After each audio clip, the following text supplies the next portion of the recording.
小小鱼塘，哎呀，这泥巴还挺深。不过在我和我师傅两个挖机的配合下，那不是手到擒来，轻轻松松。要想堤坝不漏水，首先我们先要把堤坝上面的这些杂草给它清理干净，并不是像某些人说的堤坝加草就相当于钢筋混凝土啊，那纯粹是胡扯。我和我师傅兵分两路，我就清理鱼塘里面堤坝上面的杂草，我师傅就清理堤坝外面的杂草，一路清理过来，把这些杂草给它清理得干干净净。这棵桂花树东家说不要了，没有用，毕竟不比当年，现在不值钱了。堤坝上的杂草已经全部被清理干净了，接下来我们就要对堤坝进行重新修整。我们的思路是将原有的老堤坝全部挖掉并加宽。这次我们选择将堤坝加宽到外面，大家总是说堤坝加宽在里面，鱼塘会显得小。这次我们就将堤坝加宽到外面，以解决这个问题。铺平之后，底部将扩宽至4米多，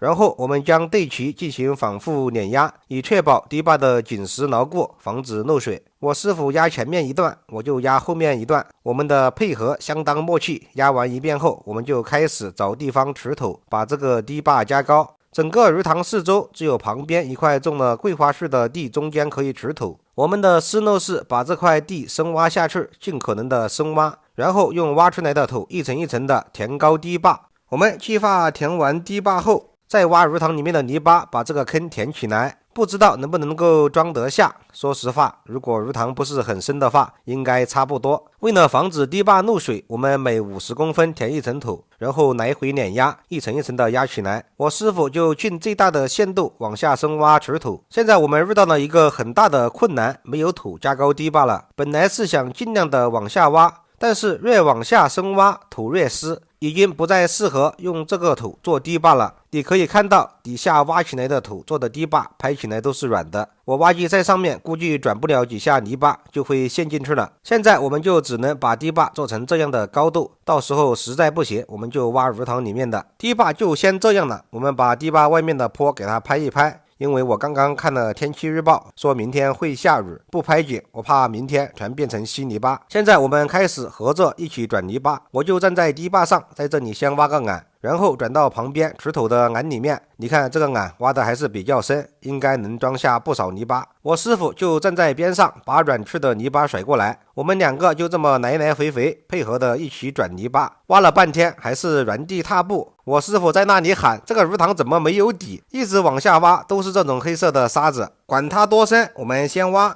把眼填起来了再说。挖着挖着，我一转身我就看到师傅把挖机开到了坑里面去。我开始还以为他是开下去转泥巴的啊，心想师傅就是猛，没有底都敢下。后来才知道他是转泥巴的时候溜下去的，退不上来的，干脆就开下去了。反正下都下去了，干脆我们就先把泥巴转了。这个鱼塘是真的深了，就中间清理了屁大块地方，还没有鱼塘的1/3，这挖的眼就装满了。现在泥巴已经是没有地方去了，我师傅在下面也慌得不行，他说这个地方不能再待了，如果还继续挖下去，那就真救不上来了。所以现在还是把师傅的挖机救起来，我们就把前面深点挖，挖个斜坡。虽然这底下挖不出很硬的底，但是走一遍应该问题不大，不会一下就陷进去。再靠着我给他一个抓力点，耗费些时间，还是能救起来。你看走了一遍，陷进去多少？我继续站在堤坝上，把刚刚挖起来的这些沙给它转到坑里面去，尽量再给它堆一些。我师傅真的是艺高人胆大啊，他也不怕再掉下去，他沿着边上把鱼塘旁边的杂草清理了一下，还有鱼塘边上的一些稀泥巴转到了中间的眼里面，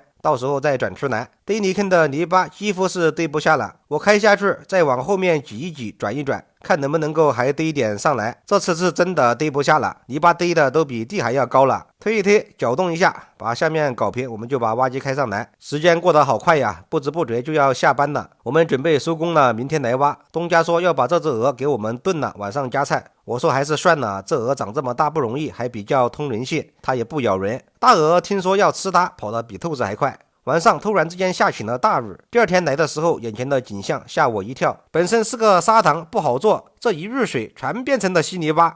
不过方也没有用啊，我们先把这个堤坝上面的水先给它挤出去。现在我们要找找有没有其他的地方能堆泥巴。鱼塘里面有一小块平地，为了尽量多堆一些泥巴，深挖下去，挖的土旁边做个堤坝，这样给它改造一下，明显比直接堆要强很多。我师傅把这个堆泥坑做好之后，我也把挖机开过来，配合它一起转泥巴。昨天晚上下的雨是真大，这个坑里面的水都装满了，但是这也证明了这个鱼塘的位置非常不错，只要一下雨，这个鱼塘很快就能把水装满。泥巴堆的差不多了，剩下的就让它自己来挖，我就不给它转了。我把挖机开到外面，这外面坡上也有一块地方，同样的往下深挖，旁边做个堤坝，给它做一个坑，这样又能堆下不少泥巴。我师傅里面堆满之后，也把挖机开过来帮忙了，然后我们两个配合一起把这个坑填满。你看这堆得有多高，就像一个碗盛满了饭。现在泥巴已经是找不到地方堆了，鱼塘清淤就只能到此为止了。现在我们两个就合作一起整堤坝，我整堤坝上面，我师傅就把堤坝的坡整好，再把堤坝旁边的这些干土给我甩上来，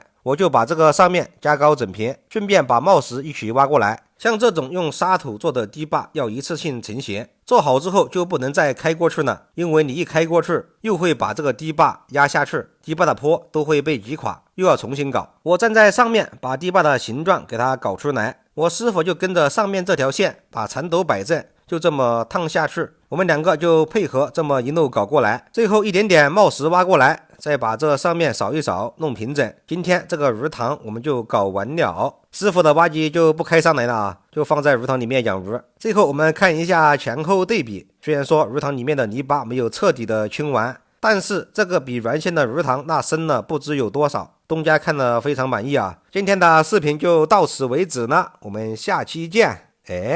就很棒。